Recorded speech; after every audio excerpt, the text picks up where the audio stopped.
All the pretty girls stand up. All the pretty boys stand up. Pretty boys in the building. Sway. This right here is my sway. Sway. All the girls are on me. Damn. Everybody pay attention. This right here is my pretty boy sway. Sway. Sway. Sway. Girls on my way. When I'm pretty sway. Girl, screw my name. When I'm pretty sway. Pretty boy sway. Pretty boy sway. Sway. Sway. Girl, on my way. When I'm pretty boy sway. Girl, screw my name. When I'm pretty boy sway. Soldier. Get out the way. Pretty boy coming through.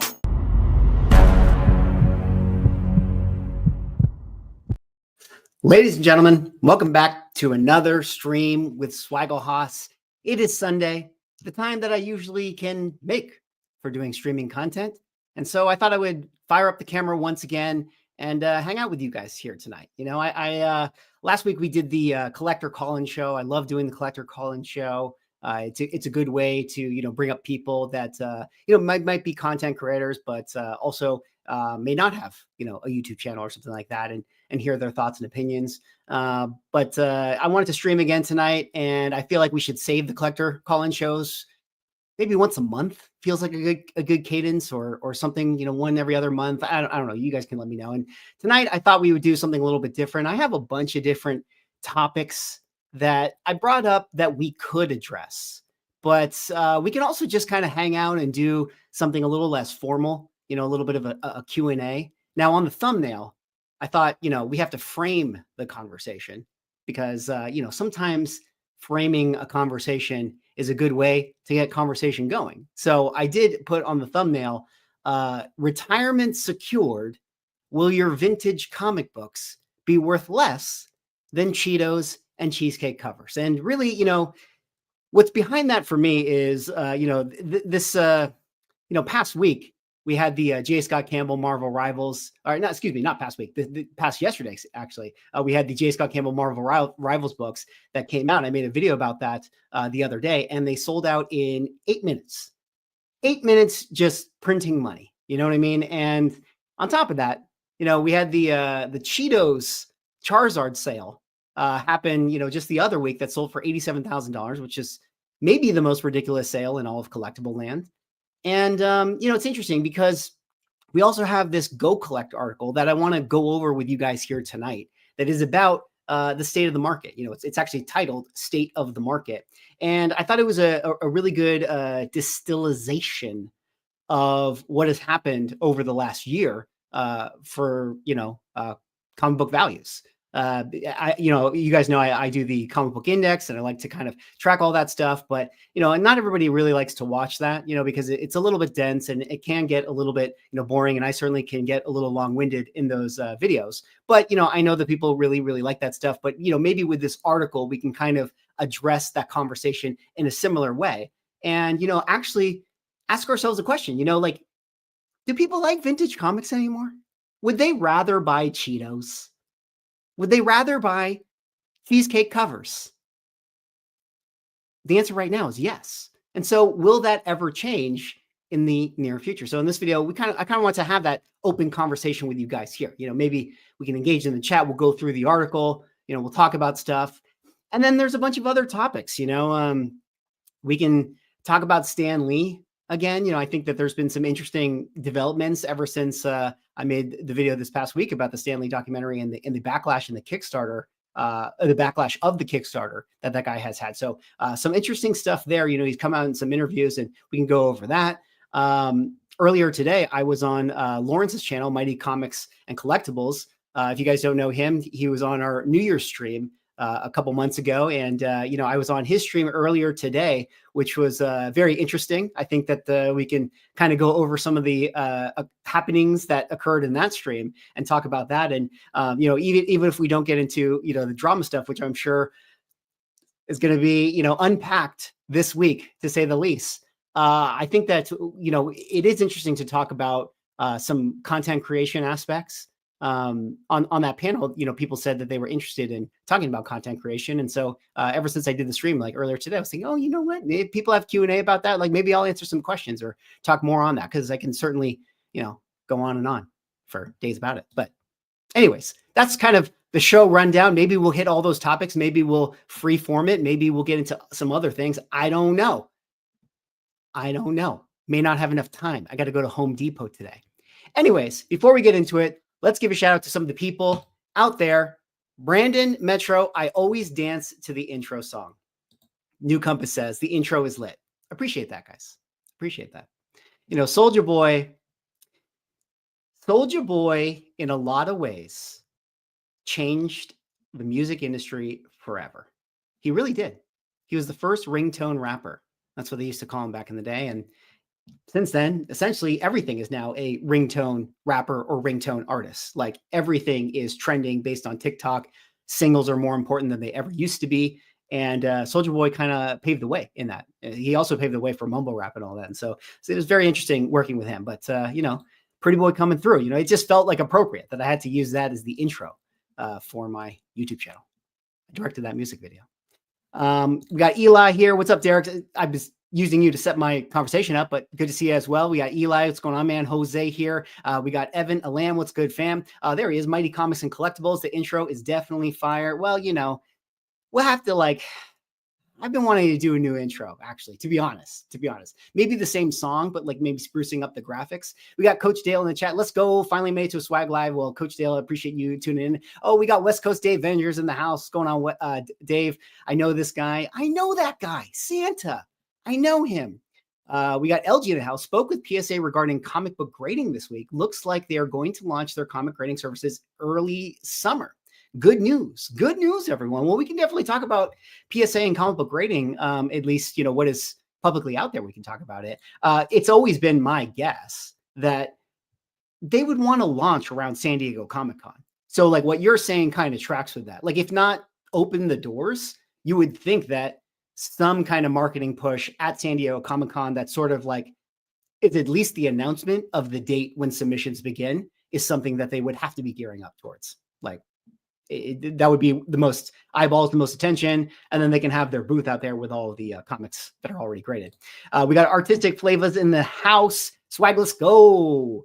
And you also say, thanks for the recording of the Red Hood comic store. Oh, yeah. Did you end up going out to the store? Congratulations to Red Hood for opening up his store. It's good. It's good to support LCSs, good to support businesses. Obviously, opening an LCS in 2025 is a risky endeavor, to say the least. But there's success to be had. There's money to be made. If you run it well and you have the right way to run your business, you got the books there and everything.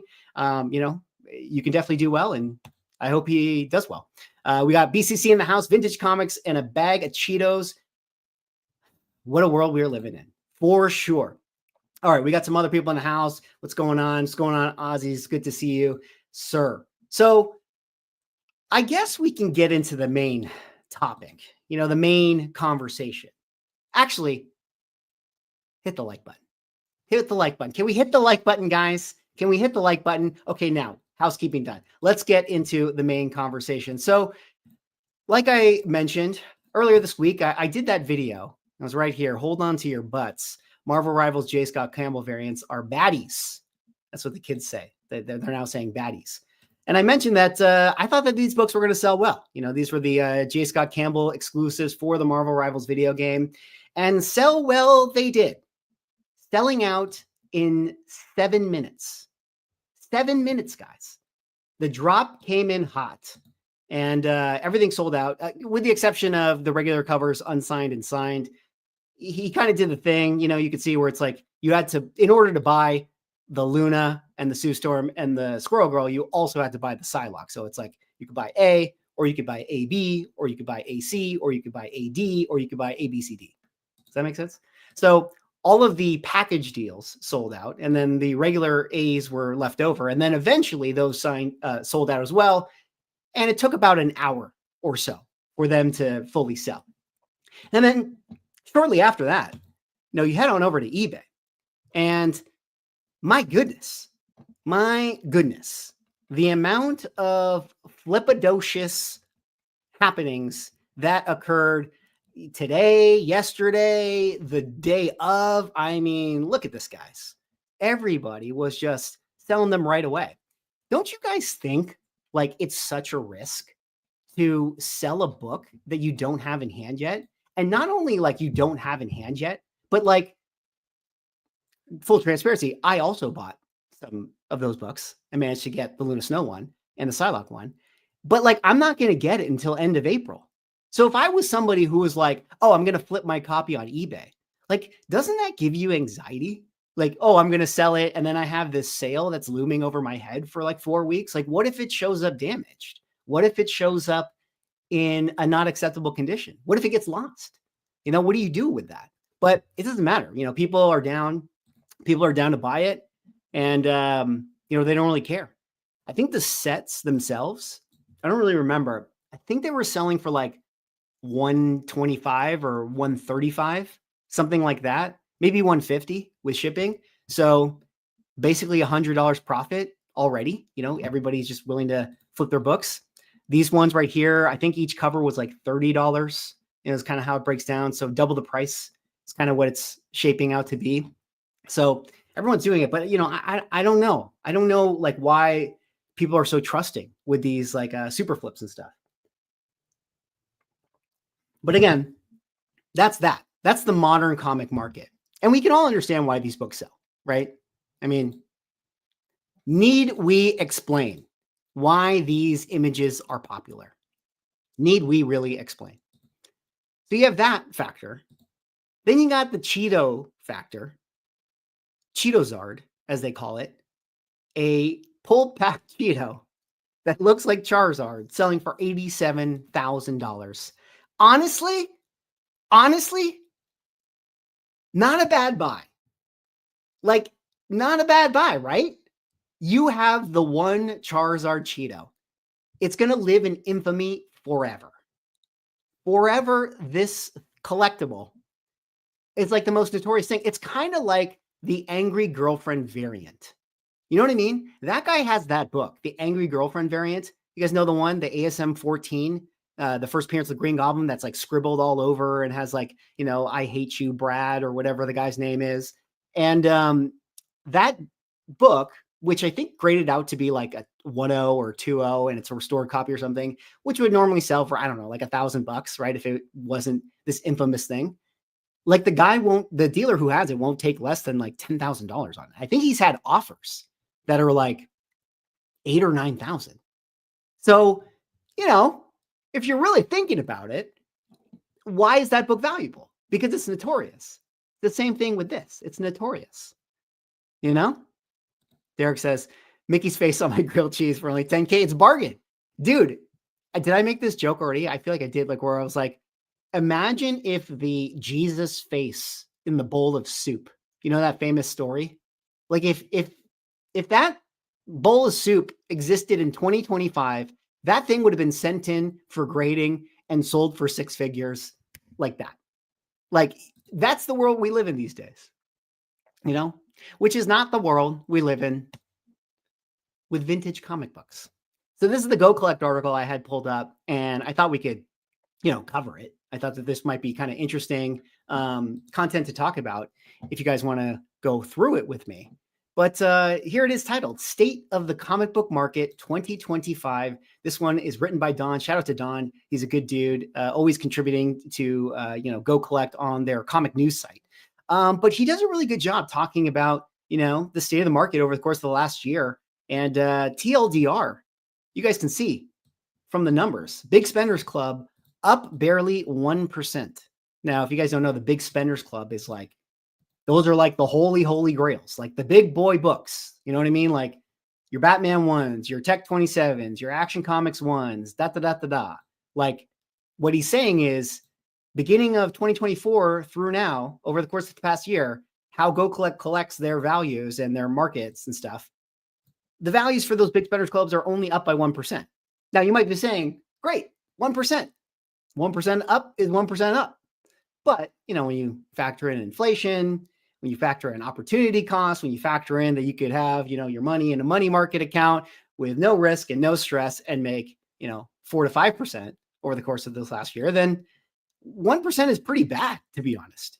And this is actually like within context to how they calculate their index, which essentially is like the most idealized way that you would buy your comic.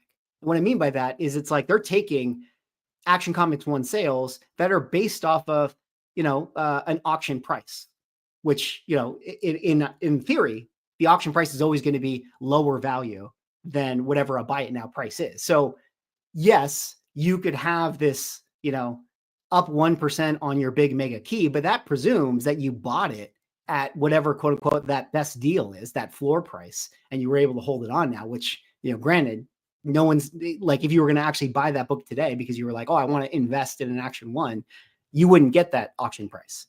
He also talks about the Golden Age, which he says is up 5%, which definitely is the best version. But again, it's a little hard to kind of, unpack this because you're talking about like, oh, a Tech 38 and a Tech 31 and a Suspense 3, which this again presumes that you're paying that idealized price that are the recent sales over the course of this past year. So like, say the Suspense 3, it's like, okay, yeah, how many Suspense 3 sold? Let's say that there were 2. They're gonna set the market and they're gonna sell at quote unquote their floor. But you could never buy a Suspense 3 at that price right now. You just couldn't. So you couldn't replicate this presumed 5% up year over year. He had Silver Age down nearly 5%, 4.78 to be exact. I didn't do an update for the comic index. Unfortunately, I didn't get around to doing that. I will do an update next month. It's like one of those things where it's like, I meant to do it, couldn't get the numbers together. And then sooner or later, we're already like 1 week or 2 weeks into the month. And it's kind of like, like, do you guys really want to know the numbers for February? Like, let me just wait till March is over and then I'll do a double update. You know what I mean? But my suspicion is that it's also down. And here you guys can see down 5%. Bronze Age down 6%. Copper Age down 7%. And Modern Age down 10%. So, it kind of goes into it. He talks about all the keys and stuff. And if you guys don't know, Go Collect does their, CPI as they have it here. And you can sort it by past 6 months, 3 months, past year, etc. And when you do sort it by past year, I mean, you basically see down, down, down, pretty much everything, with the exception of Golden Age right here and Big Spenders was sideways. So I don't know. Like it's interesting. It's interesting. When we go to this, like people buying Cheetos and people spending money on Cheesecake, like, how do you guys feel about that? Do people want to buy vintage comics right now? The answer is yes, but you have to sell it under market. I mentioned I was on Mighty Stream earlier today, and he was saying, like, on Instagram, like everyone is constantly undercutting each other, and people will feverishly buy those comics, but only if it's under last GPA, only if it's under market. And there's kind of just no real demand for any of this stuff. Whereas, like, say this Marvel Rivals thing, there is demand for that. When will there be demand again? Will there ever be demand again? A little bit of a refresher right there. All right, let me check in with the chat right here. Let me check in with what you guys are saying. Shout out to Eggplant Comics here. It's in a purple label now. Oh yeah, that's the Angry Girlfriend one. Raymond says, was the Cheeto made that way, or was this supposedly some random Cheeto in a bag? I understand it to be a random Cheeto in a bag. And actually, there was a really funny Instagram reel someone put together that was making fun of like pack rips and how like now kids are going to be like ripping open Cheetos packs for like pack rips. Actually, you know what? I don't really know the story of like how that Cheeto was put together. Does anyone actually know? Because it's like, how does that happen? Yeah, like let's say you're somebody who's eating a Cheeto, and let's be honest, you're probably on, some edibles while you're eating that Cheeto. If you see, Charizard in it, and you have that eureka moment But like, how are you actually going to take it from that point to I don't know, is this even a reputable grading company? I mean, the fact that, what's it called? Golden Auctions sold it. Like that puts some, that puts some credit to it. But like, how does it go from A to B or A to Z? Excuse me. How does it actually get there? That's what's mind blowing to me. Like, people thought it was just that funny that they were willing to carry it all the way to Golden Auctions. I mean, I understand that once it's at Golden Auctions, like someone is going to, with FU money, is just going to go for it. Logan Paul probably would just buy it. Somebody like that. But yes, apparently it was just pulled out of a random bag and happened to look like Charizard. Has the half-life of 1,000,000 years. Virtual Reality Fitness says, blame the MCU and DCU. It doesn't help. It doesn't help if the movie content isn't good. But I think it's more complicated than that. I think that there's more factors than just the films that move the market. Even before we ever had the MCU and DCU films, comics still went up in value, right? They used to say 12 cents at a certain point in the 70s, maybe Action 1 was selling for whatever it was, $1,000. So something still increased its demand, meaning that there were still cultural forces that were making Superman more popular. And there weren't movies at that time. So what are those cultural forces? Well, the comics themselves, pajama pants, cartoons, whatever, So it's not just the movies. The movies is only a part of it. Derek says, I sold my banana duct tape to Wall to buy the Cheetosard. I'm going to be honest. I would much rather have the Cheetosard. Much rather have that than the banana with duct tape. Shout out to 24/7 Comics. Yo, what's going on? What's going on, Carl? Let's see what else you guys are saying here. Give it another 15 years. When Gen X ages out, keep buying up the Dollar Tree books. I mean, what do you guys think? Do you guys think that there's going to be people that want comic books 15 years from now? I think we definitely have 15 years minimum. I think we might have more, to be honest. But I don't know if there will ever be another heyday where people want some of the speckish characters. And there is something that I haven't been able to really formulate my thoughts on this because it's too simplistic and it's also not correct to say that a modern comic would be a better investment than a vintage comic. That's not true. But there is something to the effect of, say when Captain America Brave New World comes out, right? And you have the leader in that, Tales to Astonish number 62 and 63. And then you have like a book that's like, Captain America 25, first Sam Wilson as Falcon. More people bought that book in relation to the movie within the last, few months than the Tales to Astonish 63. Like nobody really cared about the leader. Take a book like Thor 134, First High Evolutionary. Like nobody cares about that book anymore. I know there's people that care, but you guys get my point. There's more books that move in relation to the properties now that are like modern versions of the books than the vintage ones do. And I think that has most to do with the price point, right? It's kind of easier to like FOMO and buy a $15, $20 modern whatever key than it is to say buy a $50, $70, $100+ Silver Age comic book. It's just an easier buy for a lot of people. Because I think that there's a lot of collectors or people that are interested in this stuff, pop cultural fans, that I think that for them buying a modern comic book or a shiny foil or something that's new looking, is more approachable. It's more approachable. Like vintage comic book in and of itself has this barrier of entry that like you have to know grading just on its own. So it's like if you're just like a casual fan who likes comic books and, Brave New World comes out and you kind of like the leader, you're like, oh, I like the leader. He was cool. Like, are you going to buy like the Alex Ross leader cover, that has the portrait on him? Or are you going to buy his first appearance? Like, yeah, maybe you should buy his first appearance, but like, I don't know, this copy online, it's got like a water stain on it. And like, I don't know, is this like the right grade? Like, I'll just buy this new Alex Ross book for $25. You know what I mean?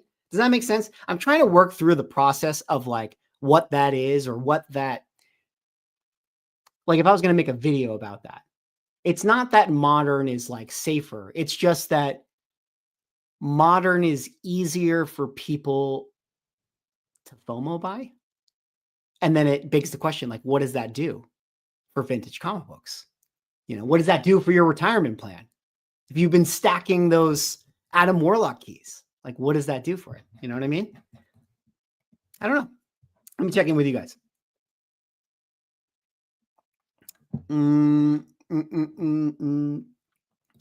Mighty says, Pokemon is on fire with kids and adults. There are more people at my LCS looking at Pokemon than back issues or wall books.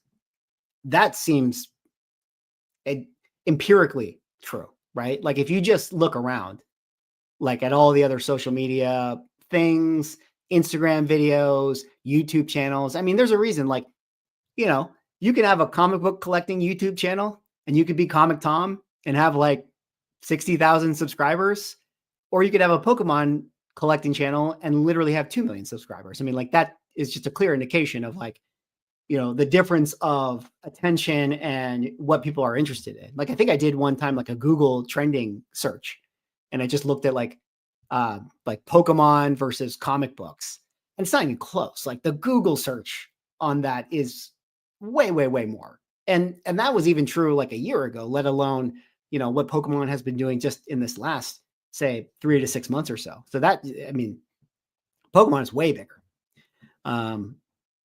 Checking in with you guys here.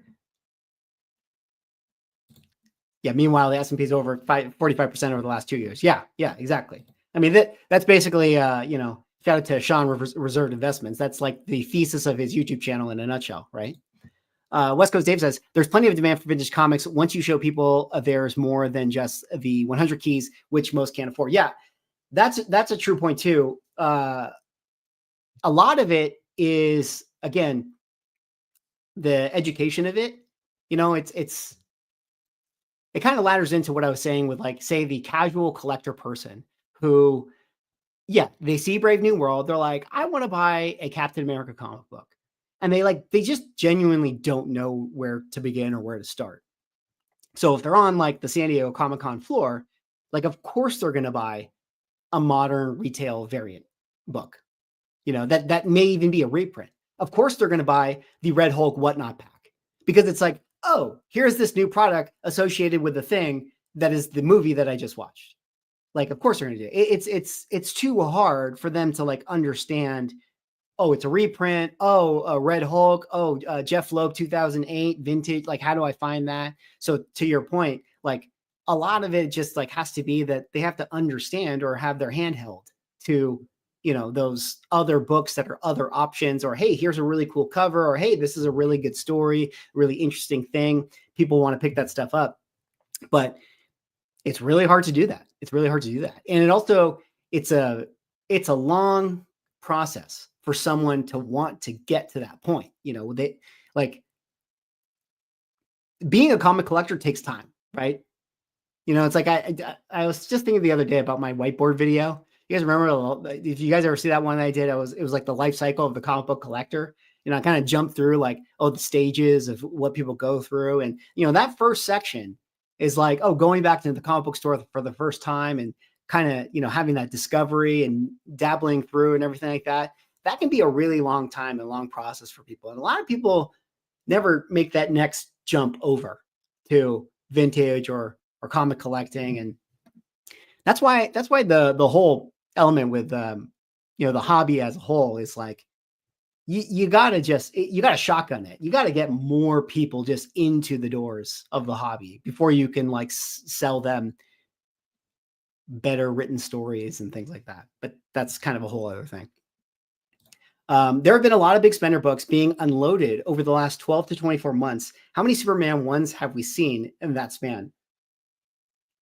Playing in Arizona, I think you're actually right. You know, I make jokes with like Ryan Automatic and Como Comics Drew all the time. Like we just say like Batman 1 it feels more available than ASM 300, you know, like, which obviously is not true, but like that's just kind of what it feels like. It's like every auction, you know, these things come up for sale. And a lot of times it's like, this book just sold like 3 months ago or 6 months ago. And it's like, what do you guys think that is?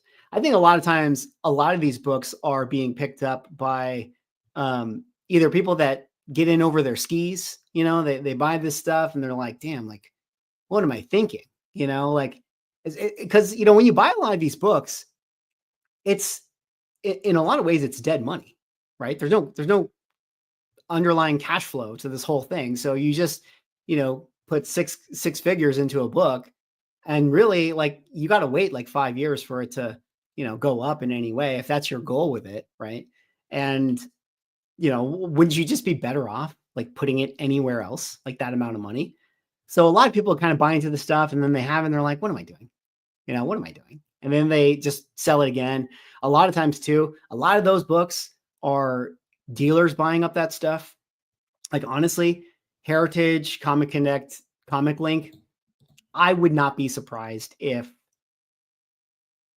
it's at least 60% of the people who buy on those sites are dealers, if not like very active flippers, you know? So it's like, I think a lot of those Superman ones and a lot of those Batman ones, I just think fall into the hands of a dealer who like is going to buy it. Like some dealer's going to buy this book, right? Like there's obviously a floor like that any dealer will buy. And then it's just a matter of like, okay, now I swooped up the floor for like a bunch of Golden Age keys. And like, even for dealers at a certain point, they're like, I got to let this thing go. And that's kind of why you see these like Superman ones and Batman ones getting reflushed back into the market. And yeah, it's crazy. It's an interesting thing. Like how long it like, will this cycle ever stop? And I don't think that it will actually, because I think that it's been so fruitful for so many of these companies over the last 5 years or so that we got to keep this gravy train running, man. You know, like if you're a Heritage Auctions, you got to have a Superman 1 every single platinum auction, right? Like you have to, because you're always going to put out the next catalog and what's going to be like the flagship book on the cover. Like you better have those big keys, which again, I've had this conversation before. It's like, I wonder how many of these Superman ones and Batman ones and stuff, like how many are just like in the vaults of these auction houses? You know, do they just trade books? Do they just buy each other's books and things like that? I don't know. We'll never know. Comics Embrace, what are you sipping on? It is a 2022 Stag Cap. Fear and losing money has take hold of people.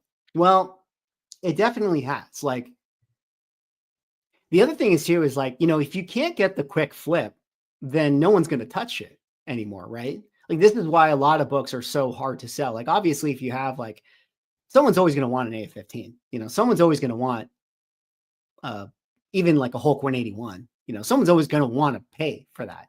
But a lot of those like side keys, you know, your Adam Warlock keys and things like that, it's like, I don't know how much people want that. It's like, again, of course, there's always a price that people are willing to pay, but like how much, how liquid is it? People are a little bit, I don't know on that stuff. Let me see what else you guys are talking about here. Three River says, my experience with the market has been different. Last year was my best year as a dealer, and this year is outpacing that. I think there are a lot of books doing well. They're just shaker types. Well, Three Rivers, I would say, I think there's two different conversations here, right? Comics absolutely are doing well. there's definitely so many people that want to buy comic books. I think a lot of times when we're talking about like the values, it's like, did you buy a comic a year ago?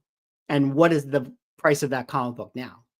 Dealers are always doing well because the dealers are doing the thing that I always talk about on my channel, where it's like my golden rule for buying comic books is like, basically the best way to make money in comic books is to buy comic books at discount. You want to arbitrage. Like arbitrage is the best way to invest in comic books. Buy a comic book for $50 that day you can sell for 100. Like that's how you make money. So like dealers are always generally going to be doing well, so to speak, because they are buying collections at 40, 50% of the fair market value. Like that's how they make money. So, it's kind of two different conversations here about like, if you're somebody who I bought this AF-15 because I thought I would invest in this comic book. And when I look at it, the value a year from now, it's like, oh, I could have just waited a year and bought it cheaper. So it's different things depending on how you're looking at it. But as far as like people engaging in the hobby and all that stuff, no doubt. There's no doubt that people are really into comic books still. People still want to buy that stuff, but they just want to get those good deals. Is it safe to invest in modern and leave vintage alone? I wouldn't go that far. I wouldn't say safe in anything, when it comes to comic book investing. In comic book investing, to me, is like the only way that's safe, in my opinion, is to buy things at discount. Like if you can buy something for cheaper, if you can buy something and sell it that same day for more, then that's safe, in my opinion. And frankly, you can do that with any comic book. It could be a golden age, it could be silver age, it could be a modern age book. At the end of the day, if you're buying it for less than what it sells for typically, then yeah, it's a safe buy if you kind of know what you're doing and you have, if you're set up to be able to get that flip. And it's interesting too, because I think that there's something that it doesn't get talked about enough, and that's like this idea of like, what would it be called? Sell-through rate. I kind of talked about this a lot when I picked up my Captain America 3. That book right there, first Stan Lee work. In the last 5 years of that book, like when you look at, if I go collect and look at the sales, it's only been buy it now 3 times. So like, let's say that there were, I don't know, the book is sold 40 times over the last 4 years. Only 3 of those sales were buy it nows, meaning all the other ones that sold were auctions on Heritage or eBay or Comic Connect or whatever, right? Like, $1 start auctions. And so that kind of like says something, right? Where it's like, on the one hand, you could make the argument, well, buying a Golden Age book like that is safer than buying an ASM 129 First Punisher. But at the same time, like in order for me to really sell that book, like I might have to auction it, and versus like an ASM 129, if you buy it, you buy it at a good deal, like you could probably sell it on eBay today because there's just that many people that are willing to pick it up. So while it's not safer to buy Bronze Age, it's a little bit easier to get your money back out of it in a way,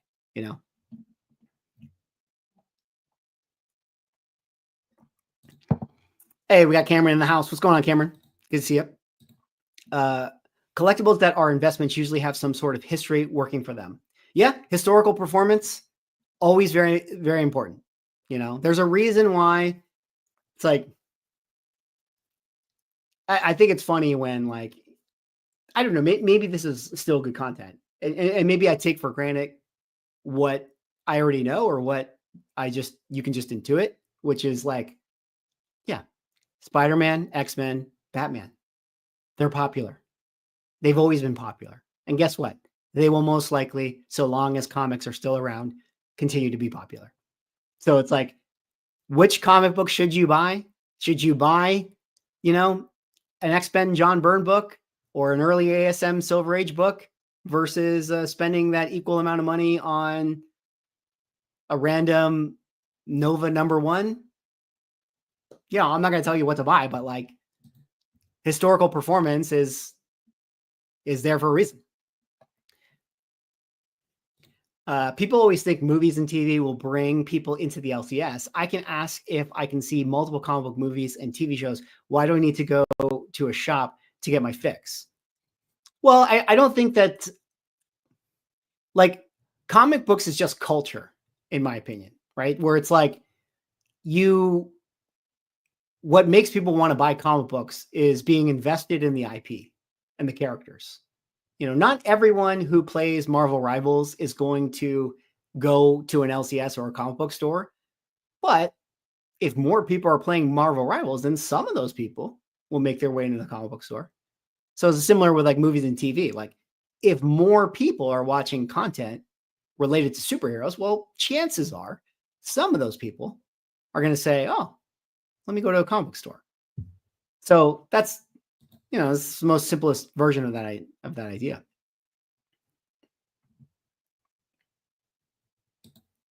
People will always want the big golden and silver age books. Scarcity, historical significance. It's more than just, hey, I scored this variant. Yeah, I agree with that. It's more likely that people will always want those books for sure, compared to a modern variant. Let's see. Hulk 115 is the book to buy for the leader. Is that the one that's like him on the cover? Comics increase in value with a strong economy. So in the near term, it's a buyer's market. I mostly agree with this, Mika.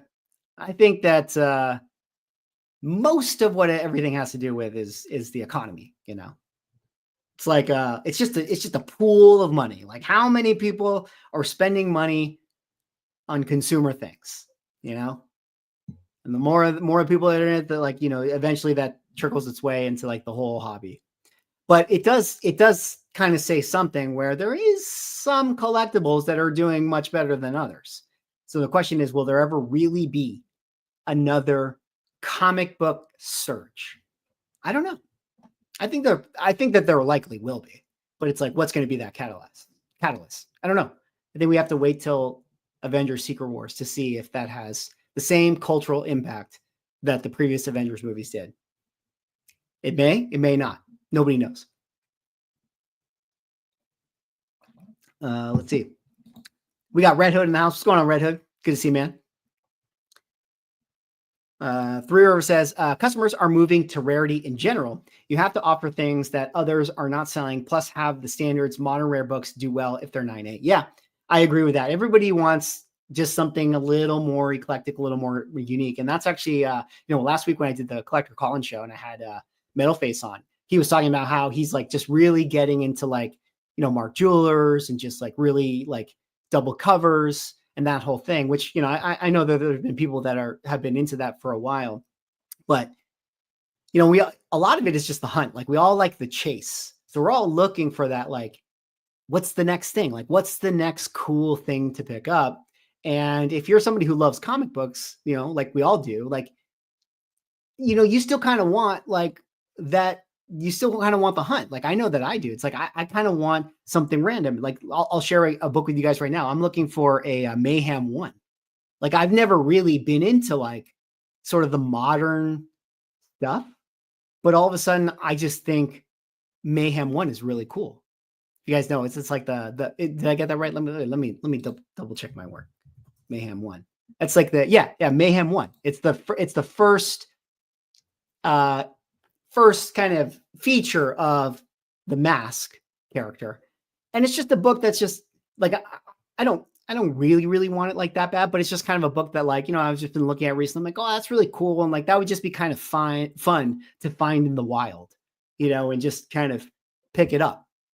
And so I'm kind of like getting into that stuff. And it's really just a matter of like, you just need to switch it up for ourselves. Like I'm always going to love vintage mostly, but you just like to change it up in your palette time from here every so often. Kamikaze says, seeing some chat boards with new collectors inquiring, they more often than not get berated rather than someone helping them. A lot of gatekeepers. Yeah, that is true, man. That's the internet though, right? Like, man, the internet is a tough place. You gotta have thick skin to be on the internet. But yeah, it's there's definitely always going to be people that troll. and I'm guilty of it too, even. Like, I mean, I don't ever like write mean comments, but like I'd be lying if I didn't see like a Facebook post or a Reddit post of someone saying something and I just look at it and I'm just go like, that's a dumb take, But then I remember, oh, you know what? Maybe that's a beginner, like maybe that's a new person, asking a question. So, but there's definitely a lot of that, and so it's tough, man. Like, the dealers. I've told the story before, but I remember like I won't go into it. I've just seen dealers who, that they don't, they're not always the best shepherds of the hobby that I think that they could be, and you have to be. It's so important to do that. It's so important to pay it forward and try to explain to people or be generous with your time and your responses online. And yeah, I mean, some of those forums, man, they are brutal. And actually, this kind of reminds me a little bit of uh, I was on Mighty's channel today. In fact, let me guys show you really quick. If you guys don't know, Mighty Comics and Collectibles. Shout out to Mighty. Shout out to Lawrence. I was on his stream earlier today. Collectors Open Mic. Just spent some time. We talked about some interesting stuff and everything. And he was talking about tips for content creation. One tip that I forgot to say that I did want to say, and I think it's really important. It kind of ties into like, there was some drama earlier in the stream with some of the guys like Darth Lopez and Sticky and all that stuff. The internet is a brutal place, and if you make content and you're on there and you're doing this, like you really have to practice like mental strength, mental health. You got to like be able to tune out the negative comments and the negative feedback. Don't read stuff, or just block someone. Block and move on. If you guys get harassed online and stuff, or you guys like are not in good circles, like find a good circle. It's so important. It's like so truly important in this. And yeah, if you're somebody who's making content or you're asking questions, like just if someone gives you crap online, just ignore it. Just move on. Don't respond to that person. It's not worth your energy. Because there's some tough cookies out there. But yeah, you got to practice that. Don't read comments. That's content creator tips right there. That's not true. I read your guys' comments. I read all of your guys' comments. But no, you got to practice tuning it out. And you also have to separate yourself a little bit. You have to realize like I'm pretty just like myself with you guys for the most part. Like obviously when I'm doing like recorded, there's like a different version of me that's like kind of on camera, being me. And then obviously in stream here, there's a little bit different version of me. And then if I ever met you in real life, like I'm still me, but like it's a different version of me as well. And you just kind of have to like recognize like when you're on the internet, like you're kind of a character in a way. And so there's Mickey and then there's Swaggle Hoss, and they're kind of different things. And having that slight separation, I don't like really take stuff so personally. Like I realize that like if you get hateful comments or people say mean things, like they're attacking a characterization of you that they have in their head, which is not really who you are. So it's like, when you make content, it's really important to know who you are. Know that you have good intentions, that you know what's in your own heart. You're the only one that can know what's in your own heart. So you don't let the people put that on you or insist that. It's very interesting. That's a whole other show to talk about. Did the comic boom hurt comics in the long run? I don't think it hurt comics, to be honest. I actually think it's good for comics, because I think that there's probably more people in comic books now than there were before the comic boom. So even though a lot of people got burned and scorned and churned, there's more people in it. So it's kind of like one of those things where if people saw dollar signs and they were attracted to comic books and now they've kind of changed their tune, but they're still in it, like that's better, because more people is better in theory. But yeah, the ones that got burned, they might be gone for life. You are not a real comic book collector because what do you know about current issue runs? Enough said. Was that to me specifically, or is that something we were talking about earlier? Serious collectors are upgrading books now and selling off the lower grades. Trade that 9.0 for a 9.4. Great time to do it. Yeah, I think so. You know, you Three Rivers, you said something interesting about like the 9.8 stuff. And, you know, I think grading's actually moving, I think, into a really good place to where it should be and where it wants to be. And that's really like, you know, if you have a vintage comic book that has a high value on it, yeah, go get it graded. So you can, you know, if you have to sell it, if you want to sell it, like go get the value out of it. By all means, you know, you got a golden age book, you got a silver age book that's, you know, a certain amount of dollars and you got to have that number on it to prove that if you want to sell it, like by all means go get it. But like, you know, and then on the flip side of it, I think people really like grading like a Copper Age 9.8. No, people are always going to want X-Men 266 in a 9.8. People are always going to want, you know, New Mutants 98 in a 9.8. Like that's just people are 9.8 snobs. So it's kind of like we're in this like weird place where it's like it's either vintage and high value or it's like a 9.8. You know, and then all that other fluff in between that was getting graded that never really needed to be graded.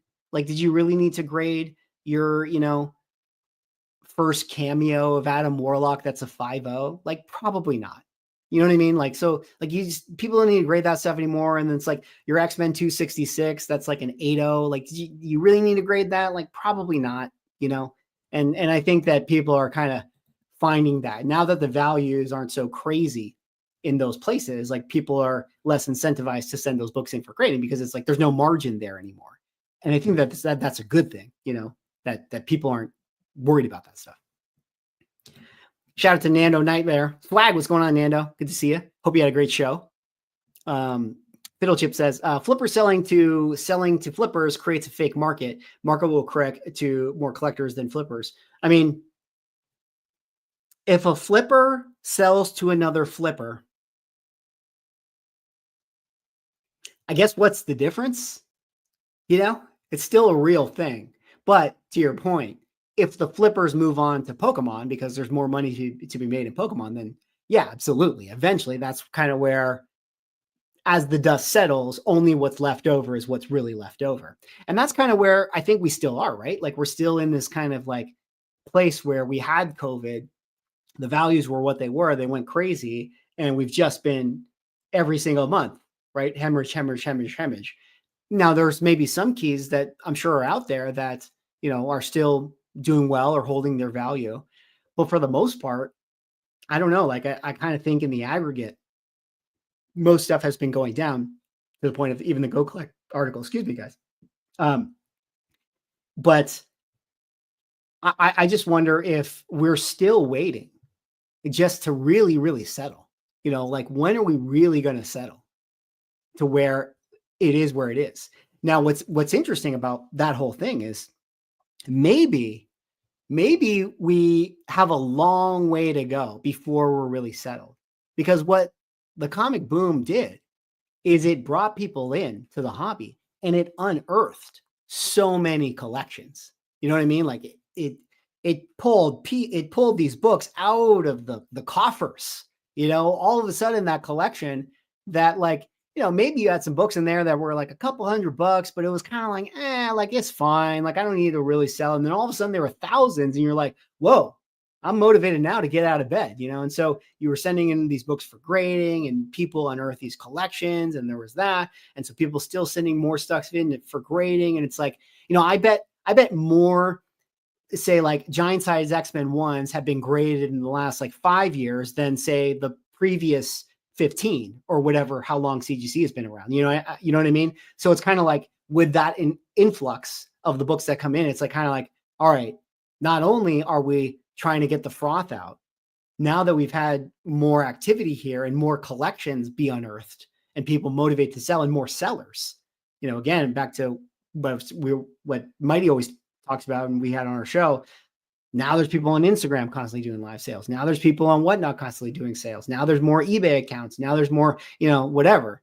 It's like there's just more out there that we got to wait till that whole place settles as well. So who really knows? Like who really knows until where we end up actually finding our floor, so to speak. Stag's Leap makes great wine. Yes, Stag's does make a good wine. Cheers. Let's see. What else? West Coast Dave says, just bought a collection today. That's awesome, Dave. Congratulations. Let's see. I sold the first Black Cat on eBay for $250. Very nice. Very nice. Black Cat, popular character. You know, the whole this is interesting. That cover that sold for $1 million. I heard some things. I heard that the person who bought it is a newerish art collector. They are a well-to-do comic book collector that had a very, very expensive collection, and they bought that $1 million Black Cat cover. I wonder if the OA art, which is already bananas, considering when you talk to like the OAR people, are we in a little speculation boom for OA as well right now? Do you guys think that OA is frothy? Or is OA all it takes is one buyer? So it's even if it is frothy, it's kind of like frothy in the way that, say, housing is frothy. It's like, yeah, it's frothy, but like at the end of the day, people just want it, I don't know. It's interesting.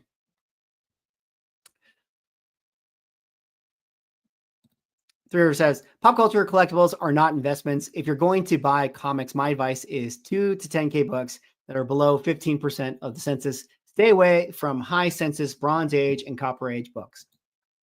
Yeah, I think that's definitely a sound way to approach it. I believe variants are also a double-edged sword. It helps for certain issues, but devalues the variants that aren't as popular, especially if it's a certain artist. Yeah, I think variants are a double-edged sword. They definitely are. What's interesting, though, is like, I don't know how comic companies get out of it, to be honest. As someone who's made my own book, you have, I'm not going to say you have to, but variance is like the only way where the maths. Like in order for the math to math, you're going to need people to spend a little more than $5 per issue. Because the reality is there's just not enough people willing to spend $5 on an issue. So you have to have a couple people that are willing to, be more of a fan of your product than the average person. So I don't know how Marvel and DC get out of this variant game. I just wish that they went back to the pure aspect of variants. Now I think variants, it's like, it's a meme at this point. I thought variants were cool when it's like, hey, here's just a new artist and it's just a creative spin on this. And also it's related to the story. I mean, people have the fact that you would have, say, a variant on like an ASM book, but it would just be a Wolverine variant. You know what I mean? Like a portrait of Wolverine on an ASM book, and Wolverine's not even in the book. Like that to me is just like, all right, we've jumped the shark at that point. Like that's not even like a real thing. We're just selling a print. Like that's what you're doing at that point. Like I like it when variants are like, here's just a different take on this person's version of Spider-Man for the Spider-Man book or whatever. Like that to me feels like a better way to do it, because it's just serving up options for the people that want to buy it. Like it's just, hey, I'm into Spider-Man and I just like this artist's version of this, and that's cool. Like there's nothing inherently wrong with that.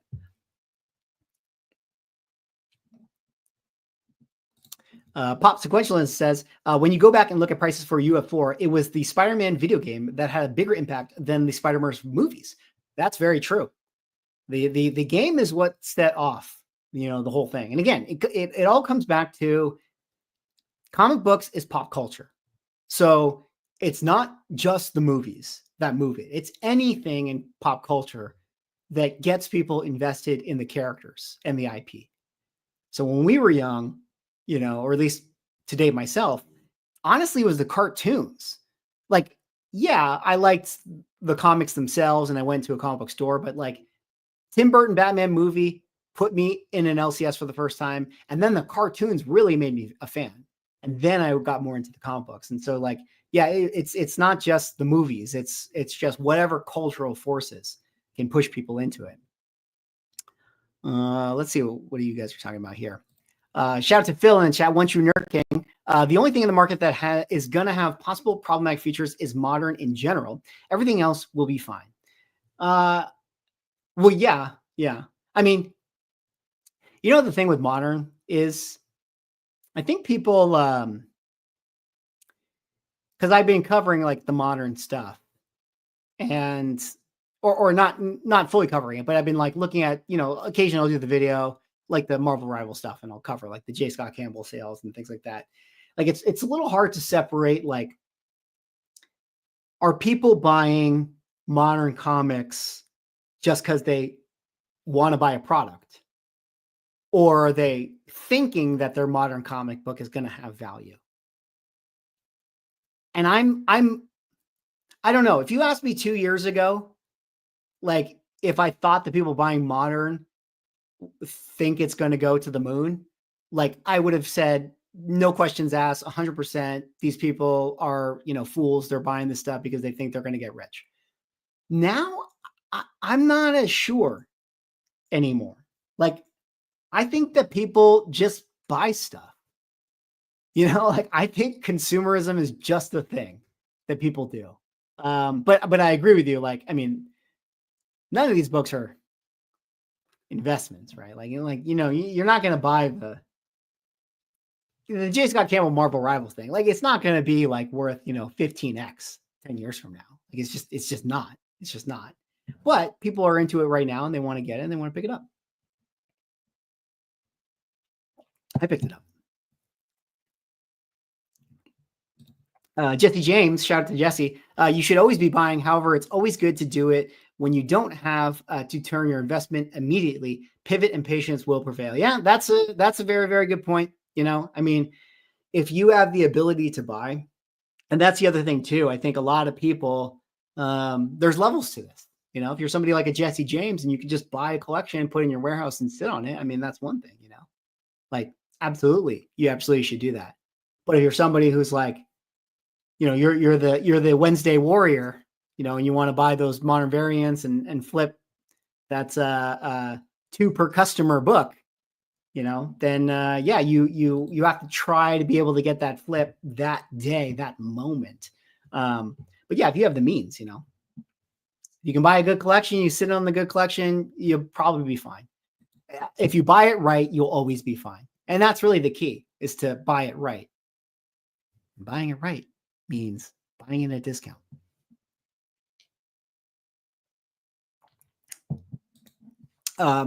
Is that a part of the League of Extraordinary Gents? Harry Potter, I'm not sure what you mean by that one.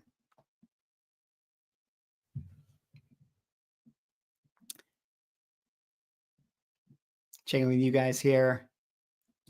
Nano says, fans are still buying. Just finished a show this weekend, and it was a good sales show. Yeah. 2 different conversations. Don't get me wrong. People clearly go to comic. People clearly love comic books.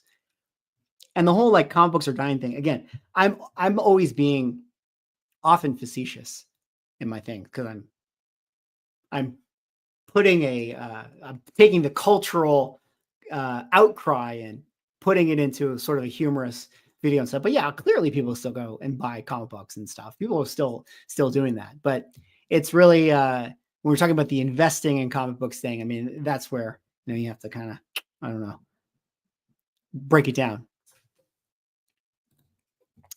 Phil says, the comic community is rife with opinions as to how others should collect. End of the day, you can always educate, but we need to steer clear of preaching. Yeah, I agree. And it's interesting. This is like, even for me, like I try very hard not to teach or preach on my channel. It's hard to do, guys. It's really hard to figure that out. It's like how to give an opinion that is not teaching, and trying to be understanding of how other people collect. Because on the one hand, like some people want to know, like some people genuinely want to know, like, should I buy this thing? And a lot of times I feel like it's not up to me to tell you to not buy it. You need to figure that out for yourself. But there's many gatekeepers and preachers in this hobby. And I think that there needs to be a little bit of a room here. It's kind of a nuanced thing. There's a lot of vintage guys that I very much don't like modern comic books. And I feel vintage guys should be a little more open-minded to it. Because who's going to buy your bags, man? If not the next generation of comic book collectors. And most modern comic buyers are the next generation, so you want to embrace comic books doing well. I think it's a really good thing when new comic books sell really well. You have to be excited about that. Like if the Absolute Universe comes out and it's selling well, that's a good thing. If the Ultimate Spider-Man comes out and selling well, it's a good thing. There's levels to it. It's just a matter of again, the difference of, are people buying it because they like the product and they're excited about the material, or are they buying it because they think that this is their ticket to get rich? If it's the former, then that's good. If it's the latter, that's bad. And sometimes it's hard to understand which is actually happening. Probably a lot of times both are happening at the same time.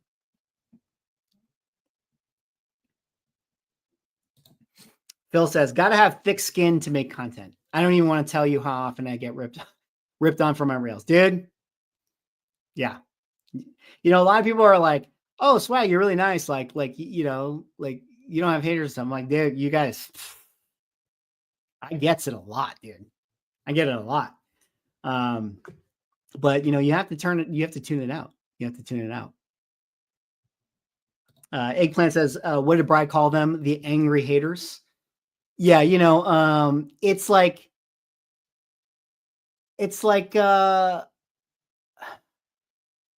yeah, he said something like that in his video about the mystery pack stuff. And it's also hard too, because the internet is, honestly, I said this before, I think on the channel, where it's are you guys you guys ever used to be in the Xbox lobbies back in the day? The internet is just an Xbox lobby. That's what the internet has become. Honestly, all of it, everyone is just kind of shit posting and talking shit and just I don't think anyone is ever really that serious, or they're doing the thing, which is so many people on the internet are doing a bit. That's what the internet has become. Everyone is doing a bit, but they're also partly serious. And I'm guilty of this as well, right? Where it's I'm doing a bit when I'm in my videos and I'm like, oh, CGC, and I'm doing that. And I'm joking, but I'm serious. And that's kind of what all the internet is. Nobody actually talks like that in real life. So a lot of the hate stuff that you get is people are just shit posting, talking shit. And the sooner you recognize that it's not real, the better your mental will be. The sooner you realize that well, why am I going to give this person any power over how I feel about it? It's extremely freeing, in order to exist online. And it's unfortunate because we kind of live in this world where it's a lot of times you have to kind of exist online in a way, and you can't really get around it. And also it's really hard, easier said than done, to tune out the noise. The comments that, that get you, I would be lying if I didn't say that, I've, had to run 5 miles to forget about the comment. You know what I mean? I gotta go outside and get this off my mind via, lifting weights. So it's there, but I don't know. People just talking shit. Dave says, I hung out with Mickey in real life. I can confirm his real name is Reginald and he has a giant back tat of the Flash. It's true.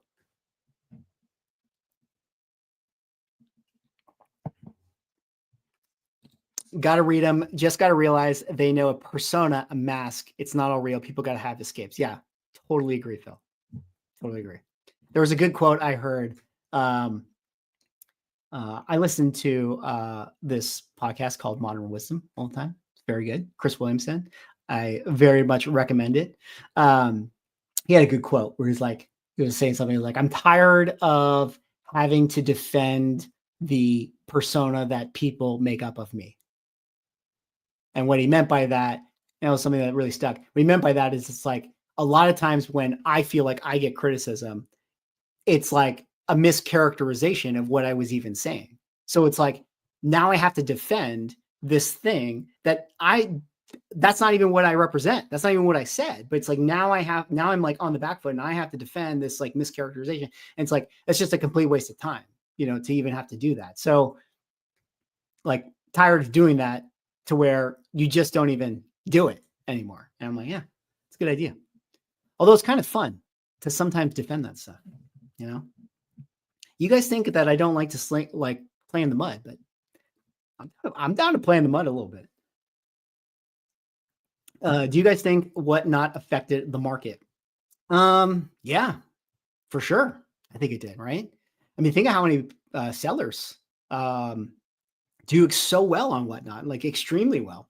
It's provided people with a lot of people with opportunity to become a full-time dealer or seller. So I think Whatnot has massively affected the market. And I think eBay Live will only multiply that, So live selling has definitely changed the game. And even earlier today when I was on Mighty Stream, we were talking about, or I tried to bring it up in the conversation, which was the idea of like, a lot of dealers, I'm kind of surprised that they don't recognize like how available a lot of books are. A lot of times like dealers will think that their books are the only game in town. And that's kind of why they're willing to stick to their 2021 price. And maybe they can get away with that because there's a lot of people, I think a lot of buyers that are still used to buying from shows, buying from dealers, or they're those loyal customers to those dealers and willing to buy from them. And they don't realize that, buying a better version of your book for cheaper is just a URL away for me. It's one opening of a eBay app or Whatnot app. And so it's kind of shocking to sort of hear some of that stuff, like when you still hear from dealers. And I'm not sure if dealers don't know that or they're playing dumb to the idea of it. I don't know.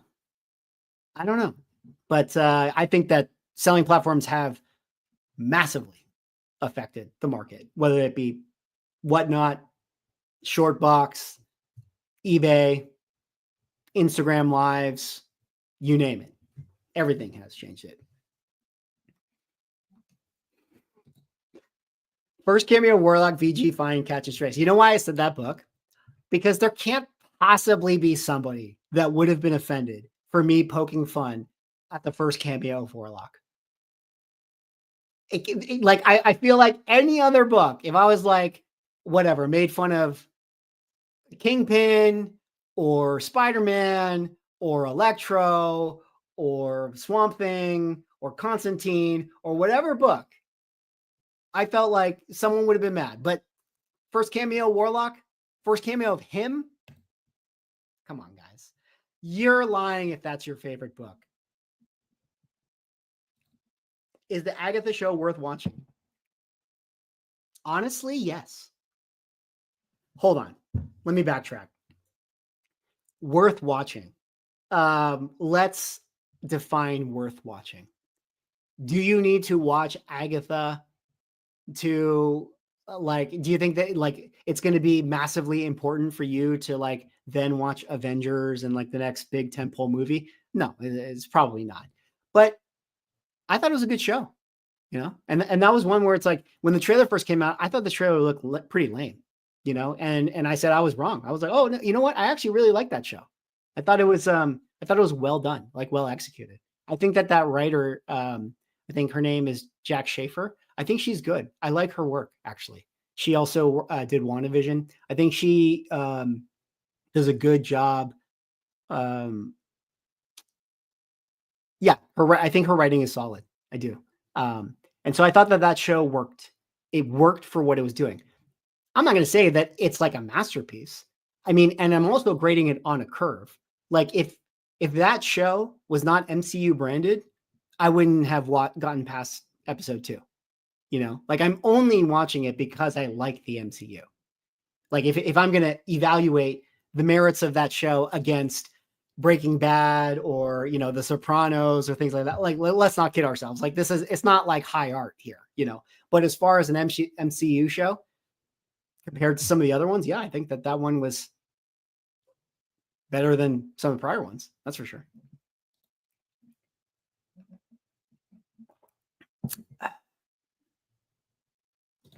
Churn says, I try not to think about some of my more recent high value comics are worth. Most I have had for at least 4 to 5 years, but still bought over the last year worried me. You know, you just gotta, this is why the saying is buy what you like, right? And I know it's a bit of a meme.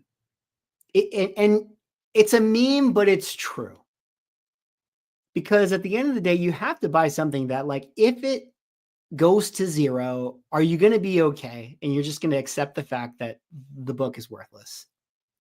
Like, you have to be willing to do that because it's all speculation. Like this we're talking about comic books here. You know, this is all speculation at the end of the day. So you're better off buying something that, you know what, you still just like it. And if you don't make money or you get burned or whatever, you know, you have a book that you're willing to smile at when you look at it. Now, the reason why buy what you like is a bit of a meme is because, like, let's be honest, nobody likes overpaying for a book. So, like, the buy what you like is like kind of a shield for, like, oh yeah, it's okay to overspend on a book, but, like, you know, come on. Nobody wants to know that the book is going to be worth 20% less, you know, 6 months from now if you buy it now. So there's nuance there. But to that point, I mean, this is why it's important to get books, because if everything goes to zero, then, you know, you'll still be happy. Not one person here can't say they've never sold a book or two. It happens. You may collect, then sometime later you don't mind selling.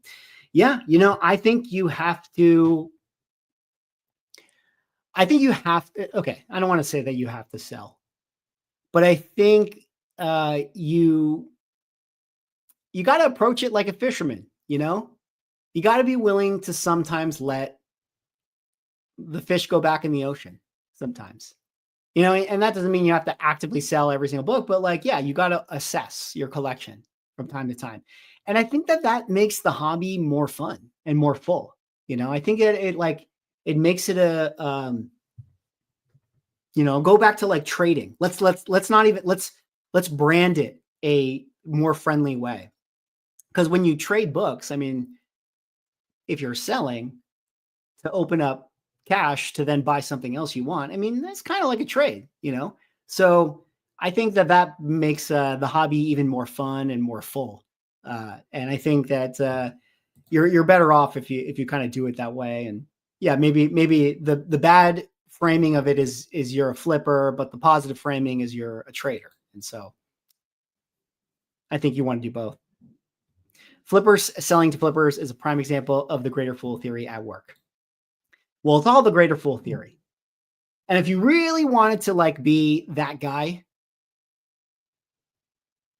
I don't know, guys.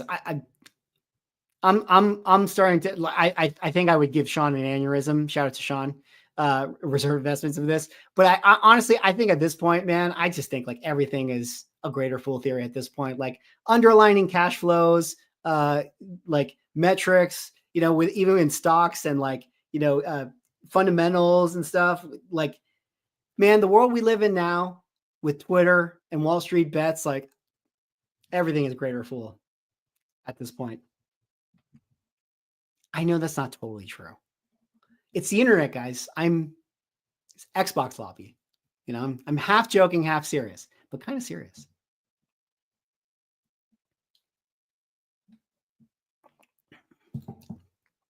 There is influencer variance on the elder abuse Stanley exploitation Kickstarter is gross. Dave, you brought up the Stan Lee stuff, and I gotta say, maybe this is a good time to talk about this. Like, I don't know if I want to do like a whole other video on this. And I'm not even here to like shame the filmmaker. Let's say it like this. I don't know if the filmmaker is a grifter and a lot of things that he's being called on here, or he's like, being exploitative, like in the way that the other people were. I'm not going to go that far. But if that filmmaker hears this, and he wants some of my advice, which he doesn't, I'm sure. But dude, you got to respond to the people on your Kickstarter. Like the way you did your Kickstarter is an issue. The optics are really bad. And once you entered the world of doing a documentary through crowdfunding, you owe it to the people who are backing your project more than you owe it to the presumed production companies that you're working with and like the studio system that you're working within. Now, if you guys don't know, I did this video talking about, the Stanley documentary. Obviously, horrible event that I think like it's very clear, from all the stories you hear and all the testimonials, like clearly Stanley was being exploited for signing books and taking advantage of and all that stuff. And I think that, this is it's a terrible thing. And maybe that story needs to get put to light, but let's table that talking point for a second. But the filmmaker himself, if you go into like comment sections and forums and all this stuff, he's been getting so much backlash because a lot of the stuff that people have been saying is that it's like, dude, well, why didn't you show this footage like beforehand, or why didn't you, bring this to the police, et cetera, et cetera. I'm not somebody who like automatically assumed that he didn't do that. I mean, I think it's, we can't know. And he's gone on interviews, talking about how like he tried to do it and he explained himself. And, here on comicbook.com, he has this interview right here where he answers a lot of the questions that some of the people had. But this is what's still so weird about it to me. I mean, you have this interview on comicbook.com's YouTube channel. And first of all, this thing has 1.8 thousand views on it, 1,800 views on it. Like the video I did about this, talking about the backlash, has like 5K views on it. So it's like, obviously, any answers for these questions that you have are not going to be heard by the people. Like, especially if you're doing interviews on comicbook.com. And I know that he was on Nerdrotic's channel and he did an interview there and he answered some of those questions. And that's all well and good.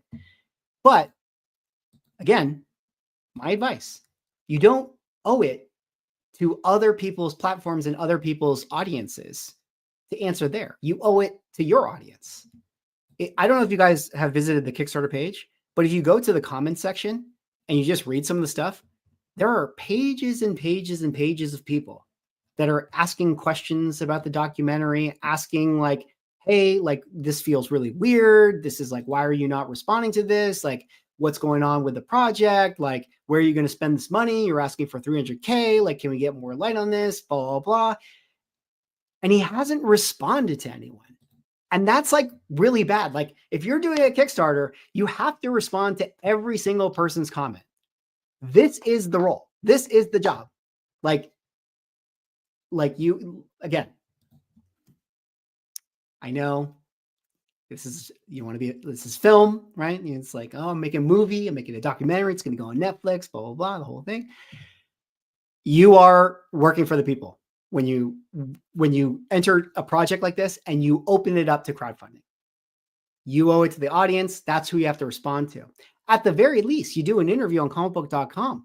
I mean, go over here to the updates page, where you posted your first update saying 30K, we're doing great. Like, great, wonderful. Celebrate the fact that you hit 30K. That's great. Do an update number 2 that says something like, hey guys, there's been a lot of questions about the project. Check out the interview I did on comicbook.com and post the interview there. Hey guys, there's been a lot of questions. Check out the interview I did on Gary Nerdrotic's channel and post it there. Like, this is where you have to respond to the people that are asking these questions. And again, the optics of the Kickstarter is it's to what Dave was saying, I like you're selling. Let me backtrack. it's weird because the project you're trying to fund is the movie. And I think that that's totally fine. And I'm not so worried about wanting to spend $300K on a project for a documentary. I've made a documentary that was $1 million. It's totally plausible that you would spend $300K on it. But like, the product is the movie.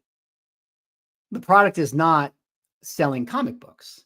So there's a disconnect here with what you're raising the capital for and what the reward tiers are actually giving people. Now, if you guys don't know, like, a lot of the project tiers were like, buy this postcard thing, buy this photo, blah, blah, blah, of Stan Lee, buy this comic, da, da, da, with him, pictures. But that tier doesn't include a viewing of the movie. And I don't know why you thought that was a good choice. Like, he said in his interview that he was like, oh, I think it would be cool to like when people want to support my project, I want to give them something back. I want to give them something of value. So I thought this cool comic book product would be that. And it's like, yeah, dude, like, the movie is the thing that people want to watch. Like, that's the product that they're buying. So, like, it should be a link to the screener or something, like, that should be the base tier. So again, I'm not trying to pick on him or anything like that, but I do feel like he is very much fumbling the Kickstarter ball here. I think that he really needs to respond to the people that are in the Kickstarter. I think ideally he would be offering up the movie. I mean, I can't think of another documentary project where the reward wouldn't be the film, to be honest. Maybe there's examples of that, but like, kind of just feels like that's really what people should be getting when they donate. And I think that they'd be happy to, they'd be happy to donate to it. So again, there's just a little bit of a disconnect there. And I think it's an issue. And I think the less you say about it, the more that this narrative will, emerge, even if your intentions are pure, even if your intentions are good, you have to respond to this stuff. So I don't know. There's also so I was on this, if you guys, there's a YouTube channel called Film Courage. I don't know if you guys know about that one. It's a good resource. If you guys are any film people out there that, want to do film, or you guys do content creation, Film Courage is a really good YouTube. I highly recommend it. But I was on that channel, and one of my clips that is on that channel is, I forget what the framing was, but I repeated something a producer said to me that I thought was really resonant. But they said, just because your film is about something important doesn't make your film important. And I think that here, like, your film is about an extremely important event. And it's not up to me to decide if this movie should be made or not. But your movie doesn't need to be made, even though you live the story. So it's like, just because you're making this thing that is a very, people are emotionally connected to, it doesn't mean that your project that you want to do has to be the version that is created. It doesn't. Like, your movie's not that important. So you better make it important to the people that are backing it. Like, that's the key. And I think the lack of communicating with his audience is just like, that's the red flag to me. And I'll finish that off by kind of saying, like, I understand some of his answers in the interviews I've watched, but it sort of feels like he's lacking a little bit of objectivity and like EQ in the situation, which is strange because, like, obviously he's so close to the project. You would think that this would be something that is extremely, extremely important to him. And I'm sure that it is, but I think it kind of comes off of that he doesn't quite understand the issues that people have with the optics of the project. And the fact that he has not been somebody engaging with those people makes me even kind of question, is he the person that has the emotional maturity to even tell the story, even though he lived it? And that's kind of my feeling on it. it would give me pause as to whether or not that I would want to support him as the filmmaker to sort of tell the story. So, anyways, that's my recommendation to him if he ever watches this, which he probably won't. I also will say that I'm sympathetic to if he feels like he's under attack right now and he's feeling the weight of the comic world on him. Now is not the time to turtle up. Now is not the time to hide. Like, you gotta mask off. You gotta face that mob. You gotta do it. I don't know if he's getting counsel to just like, oh, don't say anything. Oh, it's just haters. What was it? Eggplant, what was it? Or the Bry thing he said? Oh, it's just the angry haters on the internet. Sometimes the angry haters sometimes they're saying something kind of true. So you don't want to listen to them. But if there's a lot of people saying it, you probably should hear what they're saying. But yeah, if he's getting counsel to just like weather this storm, no, he's got to address this, dude. Like, you got to address this. And if you have nothing to hide, you want the truth out there. Like, just embrace, like, dude, like, say it. Like, I listened to your interview. I get your side of the story, but you're not talking to the right people. So anyways, that's all I got. I don't want to belabor. I don't know what you guys are saying. Phil says, makes you wonder, he couldn't find enough funding to do this to begin with. Makes me feel like he and his footage had no voice or real story to tell. Yeah, I mean, the testimonials in it, that some people thought it was good. We can't watch, we have to watch the movie to know if it's actually good or what he needs to be shot. But again, it's like, you really, really, really need to explain all this stuff on your Kickstarter. Like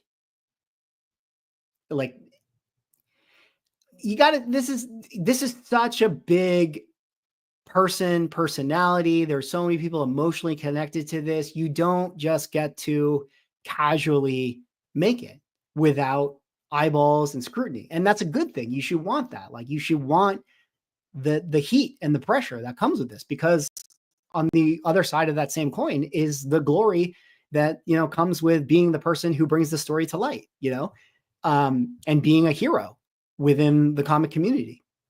But you got to, in order to be that hero, you got to, talk to the community.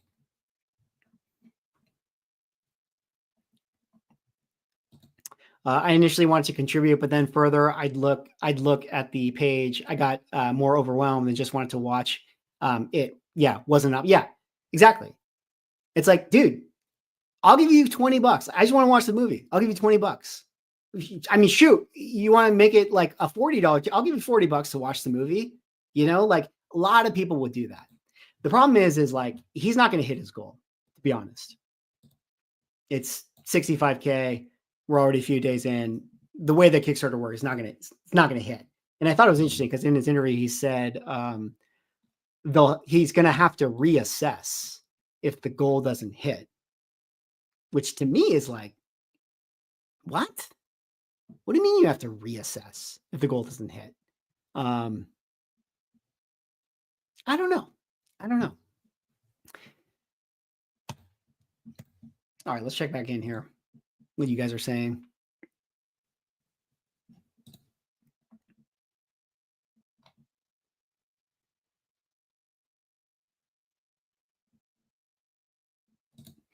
You touched on it in your video, but if you paid attention, you knew about the Stanley abuse allegations. It's not as if more light can't be shed on what happened, but this guy seems sketchy. Well, like, I think I don't want to blame him or whatever for the situation. Like, you can watch his interview and see what he says. And I think that whether or not I would do something different, I can't say because I wasn't in the situation. So it's like, I don't want to, what do you call it? Armchair quarterback it.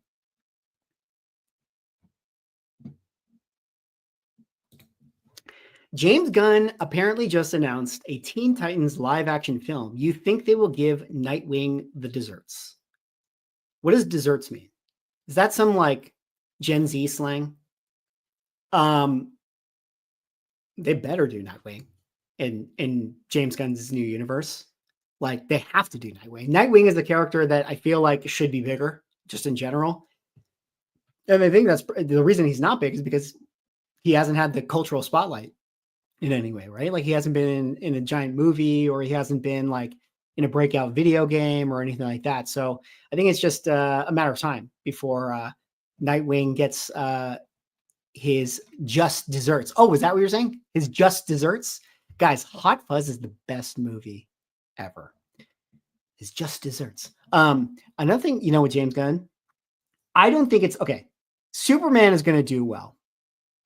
It's literally impossible that opening weekend for Superman isn't a smash success. It's also literally impossible that James Gunn makes a movie worse than a B minus. Now, the question is, will the movie have the legs to make 800 million at the box office? I'm going to say it right now. If it doesn't make 800 million, I don't know if we're going to get much James Gunn universe, period, after that. Like maybe we get a couple projects, but if you can't hit Superman and show that it is profitable, the plans for DCEU, if you're a Warner Brothers executive and you come in and you see that Superman made 600 million, like, are you really going to greenlight a Booster Gold show after that? Are you really going to spend that money? Like, I'm not so sure, So a lot of pressure on Superman. Again, I think it's going to do really great, and I'm sure that the movie will be competent. But I'm sure that there's a vanity metric that it has to hit to keep the train rolling for the DCEU. So I'm rooting for it. I'm hoping that it's going to be great.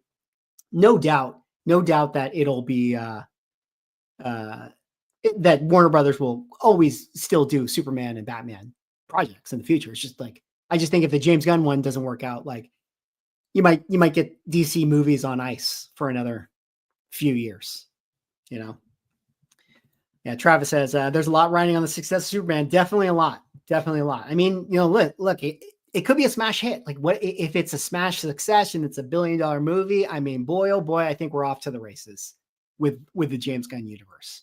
Truly, I think if he gets it's a $1 billion movie, we're gonna get a lot of DC. There's gonna be a lot of happy DC comic book holders and flippers out there. That's for sure. DM says, are the smudge SIGs legit now? Well, I don't think anyone knows.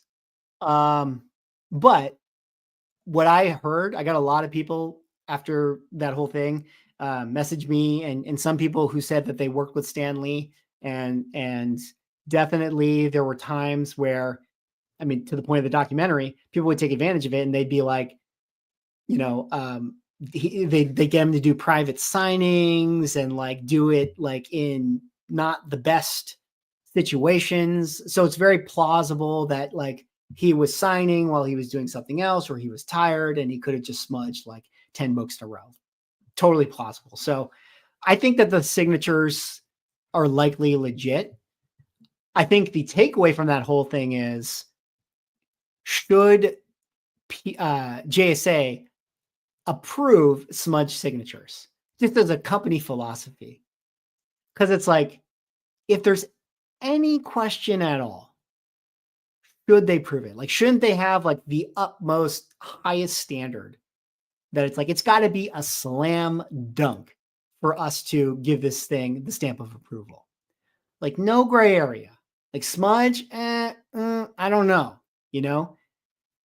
So I think it's more of a JSA, what do you call it? Policy sort of thing for us to kind of look at.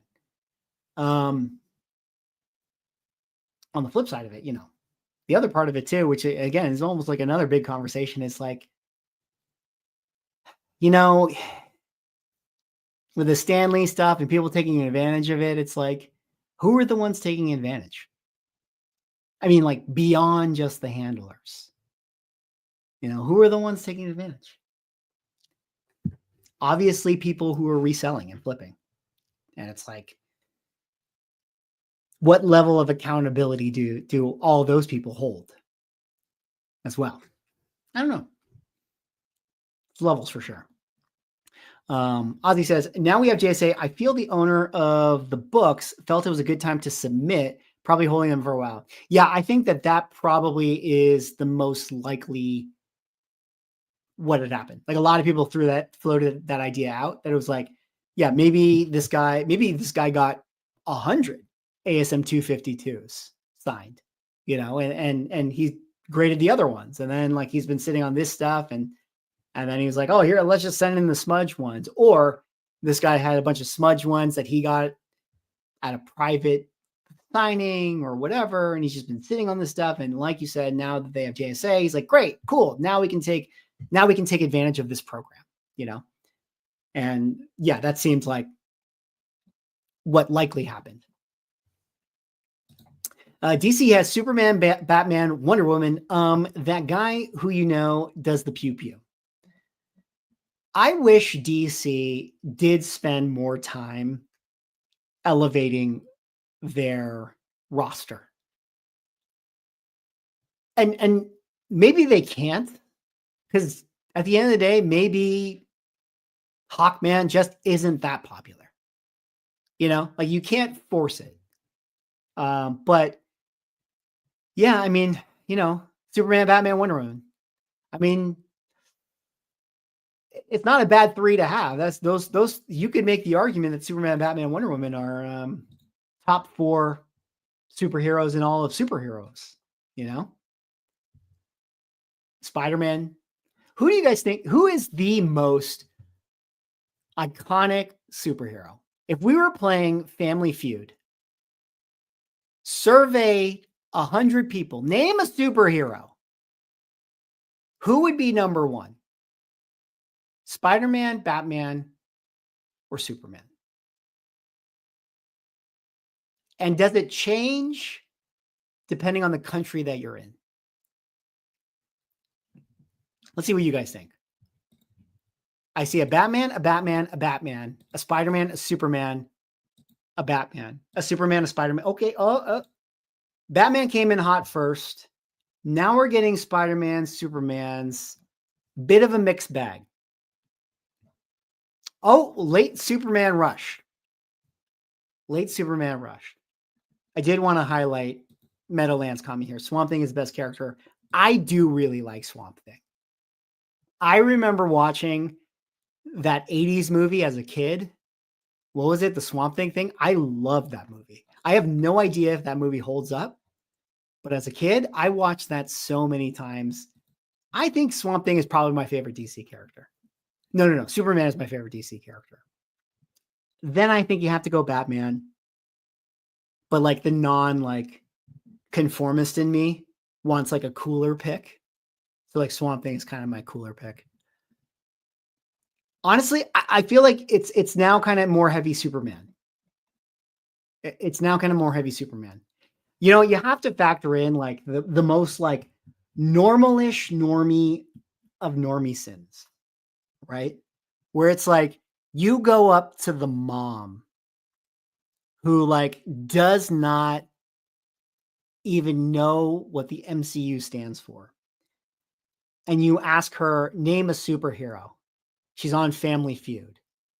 Like what is she going to say? Like in a lot of ways, Superman is the word that is like, what is it? What is it, guys? When it's like a Xerox machine. And like once upon a time, Xerox was the name of the company, but then people will just say, oh, Xerox, or like Frisbee. Once upon a time, Frisbee was the name of the company, but then people will just call the thing a Frisbee. What's the word? I'm blanking. But in a lot of ways, Superman is that, where it's like Superman is the name of the thing, of the genre, in a way. I don't know. So anyways, Superman better be a smash hit. That's for sure. Superman better crush. I'm definitely rooting for it. All right, last poll. Do you guys think Fantastic Four or Superman is going to make more money? Like Superman, obviously, people are excited about new because DC, it's new. Fantastic Four, MCU, ingrained audience. DC movies, well, maybe not in recent years. Well, actually, definitely in recent years, but MCU doesn't make the same money it used to. But MCU's got the built-in audience. You know?